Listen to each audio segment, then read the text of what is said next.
I'm here with epidemiologist Bonny Specker, who is going to give us an update about what has been happening with COVID-19 in our region, across the state, across the nation, and in the world today. Bonny, what is the COVID-19 situation currently? Thanks, Chelsea.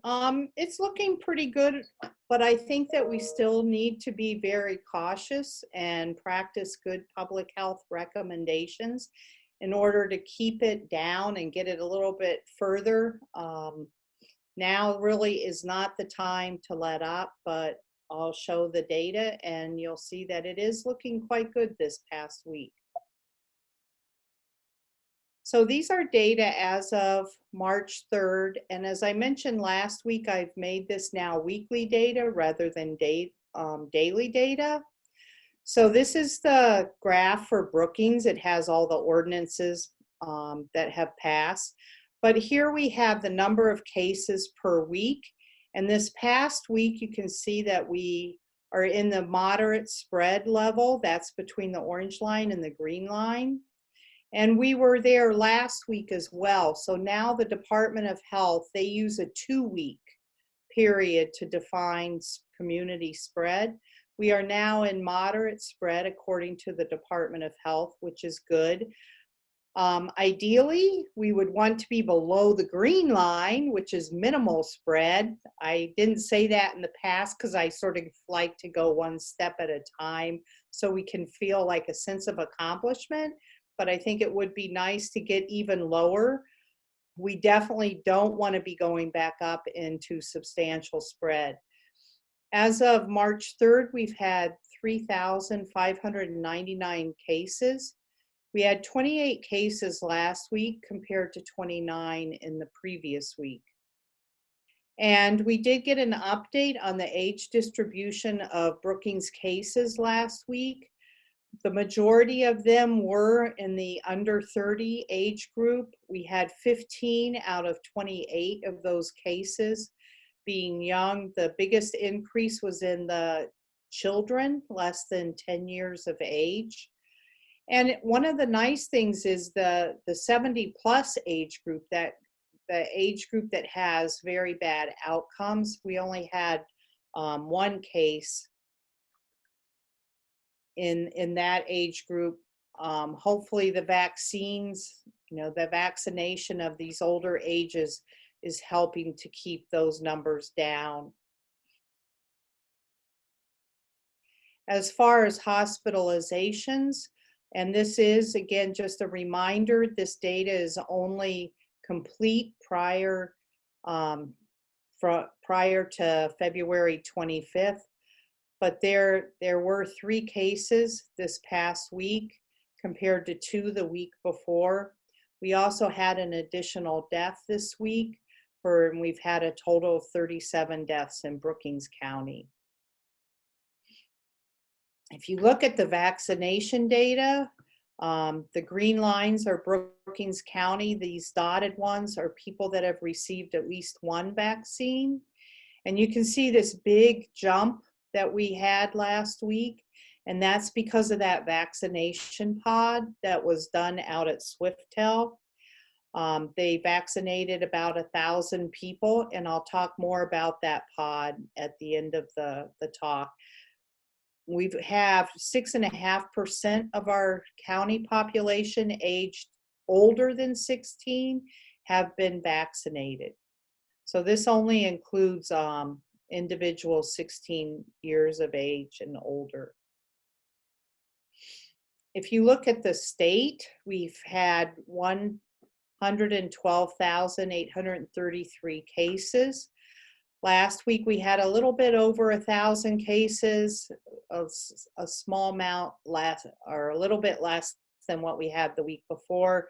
But you can see the state is still in substantial spread, using their definition of 100 cases per week per 100,000 population.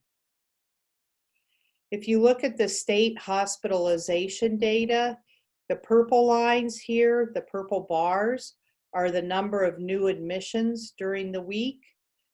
The yellow bar is the number in the ICU, and then this blue bar is the number that's currently hospitalized.